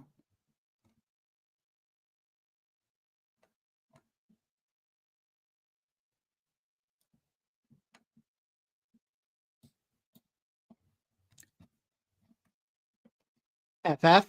You guys think FF? Wow. FF more. Superman. Superman greater than FF. FF looks awful. FF looks fun. FF. I don't know, man. I don't know. I think Superman is going to make more money. I think Superman is more exciting for the average fan. I don't know how big Fantastic Four really is. And I know that, listen, I'm going to say some stuff that frankly might get me canceled by everyone in the chat. But hear me out here, guys. Hear me out, okay? You got to understand. First time I went into a comic book store was post John Byrne Fantastic Four. So for me, if I'm being really, truly honest, Fantastic Four has never been cool in my entire life. They have never been the team or the main characters. And I remember when like Fantastic Four started to be cool, like my brother, like he was getting into maybe it was the Hickman stuff. When was that? When did Hickman stuff come out? Like he was getting into that stuff, and he was like, I remember one day he was telling me, he was like, "Oh, dude, Reed Richards is sick." I just remember thinking, like, Reed Richards, what? Reed Richards is so lame. He's a stretchy guy. And he was like, no, dude. And he was telling me about like all this stuff, and he was all into it. And I'm skeptical. I was just like, dude, FF has never been cool. They never been cool. They were always like, their cartoon was the worst. Like they were never the popular characters in the video games. And then like by the time that they were like kind of cool again, like Secret Invasion or excuse me, Secret Wars, you know, in 2015 or whatever, it's like by that point, it's like I don't know. 2015, I wasn't super knee deep in stuff. So anyways, the point I'm trying to make here is that I don't think I'm alone in that feeling. So I think more millennials are going to tune in to Superman than they're actually going to tune in to the FF movie when it comes out. So my thesis is that Superman will make more money in the box office. That's my thought. Given the success of Bree's Batman and Penguin, why wouldn't Gunn change tack to incorporate them into the DCU? Creative license, yada, yada. But it seems like something the higher ups would force. I mean, isn't he kind of like involving them in some way, or no? They had to do the Otherworld DC stuff. You know, I don't know. I don't know. Hasn't there been rumors that they're trying to get Pattinson to just be the Batman? Isn't that what's going on with that? I'm not sure. What are you guys saying about? Yeah, everyone, I know. Burn FF for sure. I get it. But like it's not the nostalgia for me. I was like too past the train, you know?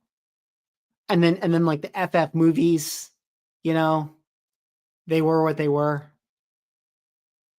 They've just never been that they haven't been culturally as cool as I think what you guys know they could be. So I'm hoping to finally see that. But we'll have to see. What do you guys think of the casting? I don't know about Pedro Pascal. I'm a little bit iffy on him as being Reed Richards. And his delivery in the trailer was like, huh, you know? I don't know. I like the Sue Storm actress. I think she's good. And the other guys seem good as well. I don't know. I don't know if John Krasinski's performance was that great either. In Doctor Strange, he was a little bit like he was a little stiff. But maybe that's not his fault because you could tell that he was shot on a green screen completely separate. Like I would be shocked if he actually did any of his scenes with the other actors. So that like I think he would like he's just doing it in a vacuum, which is probably why his line reads were a little stiff in that. But I don't know. All right, guys. Well, we've been going about 2 hours here. We started the show kind of asking the question, is our retirement secured with our vintage comic books? Will Cheetos and Cheesecake covers be worth more than Silver Age Spidey in the future? Of course not. Of course not. Nobody wants Cheetos. Comic books are never going to die. Everyone's going to buy them forever. And we just got to wait. Just got to wait for the next little boom cycle of comic books. So yeah, I don't know. It is interesting to kind of track like, the values of things. I don't know. There's a lot of books in these, things that, yeah, I don't know if they're ever going to come back. I don't know if a lot of these cover characters are ever going to recover in any way. The first appearance of Hercules, I don't know if that book's ever going back. First appearance of Wonder Man. I don't know if that book's ever going back, even with the show. A lot of those Silver Age books and stuff definitely got frothy. I think it'll be hard for them to hit some of those peak numbers, but I think that there definitely will be a time when, some of these books start to get exciting again. I was looking at the Daredevil #1 sales recently. And yeah, I think a few of them have been more popular recently, a little bit hotter than they were. Like I think the 30-day is higher than the 90-day, which is not usually the case for a lot of books. Hard to find books that have done that. So I think that that's a testament to, the interest of the show, and so maybe we're getting back to a place of insight in mind. And if the content is good, then people are going to be excited about picking up the books. So yeah, so there's that. Anyways, I'll probably kind of wind it down here. I don't know if anyone has any last little questions before we really truly get it out here. But shout out to you guys in the chat. Thanks so much for hanging out and engaging and saying stuff. Hopefully this was a fun show. I think what we should do, I want to do more streams that have other people. So it's not me just yapping the entire time. Unless you guys think that this is okay too. Like I mean, I can yap, if you guys want me to yap, but maybe some more focused topics is better, or, we'll do another call-in show and that whole thing. But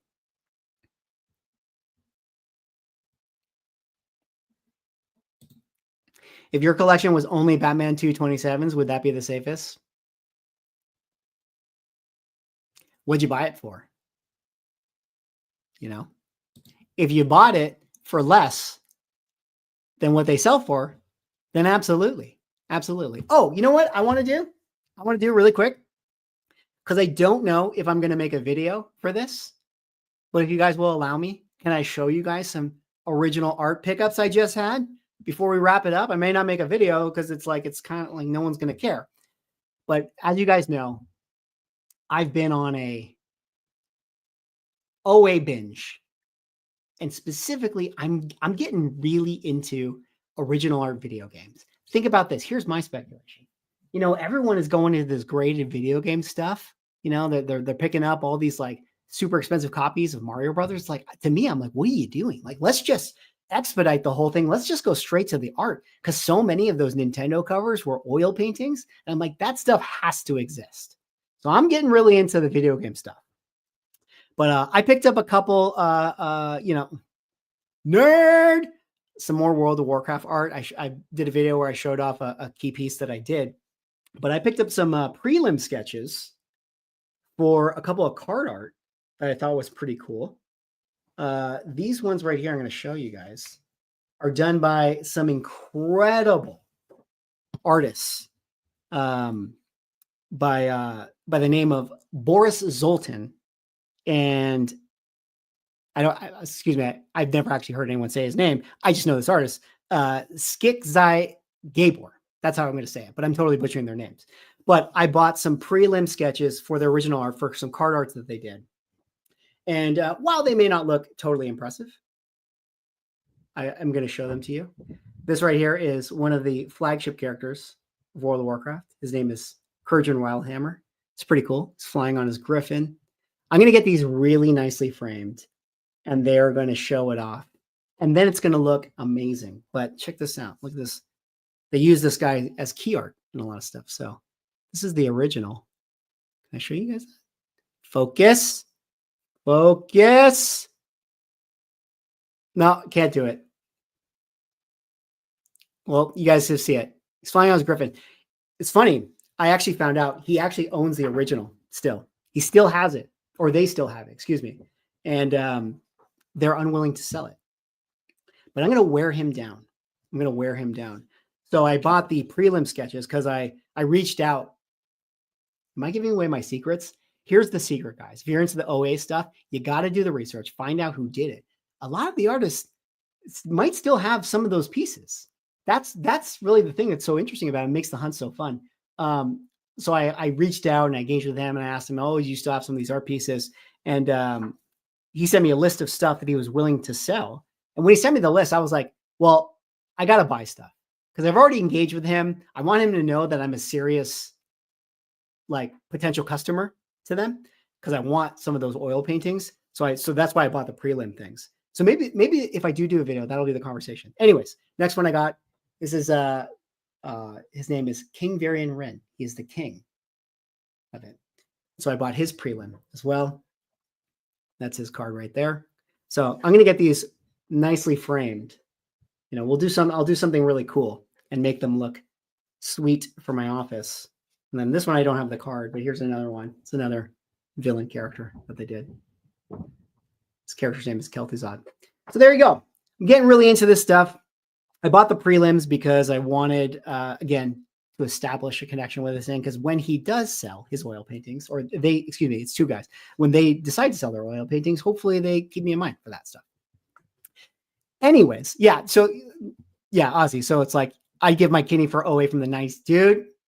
When I went to OAX, you saw the OA for those Impel cards, man. I should have inquired about them. I mean, I have those guys' contacts, so I can always reach back out. But yeah, I think that those cards would be cool to have. That stuff would be awesome. So much of it too is how you frame it, how you display it. Makes it look so much more valuable, right? The presentation. Like if I just hold up the paper for you guys, it's kind of like, oh, this guy. But if I held it in a nice frame next to the card and with a little thing on it, like all of a sudden it's like, I'm ready to spend 5 figures on that stuff, you know? Anyways, that's all I got. That was me just kind of showing a couple of OA pieces, you know, maybe not video worthy, but I don't know, felt like sharing. Anyways, that's it. Sunday night. Hope this stream was entertaining. I'm going to have a little bit of a nightcap. Is this against terms of service for me to actually have this? This is just grape juice. So cheers to hanging out, guys. Appreciate you guys watching. Go buy comic books because they're great, but don't overpay. Buy them at discount. I would buy any book being sold at half price. That's not true. But I would buy almost any key being sold at half price. Because why wouldn't you? And I think a lot of collectors would too. Anyways, that's all I got for this. I'm going to wrap it up. So thanks so much for hanging out, guys. Talk to you all later. Peace.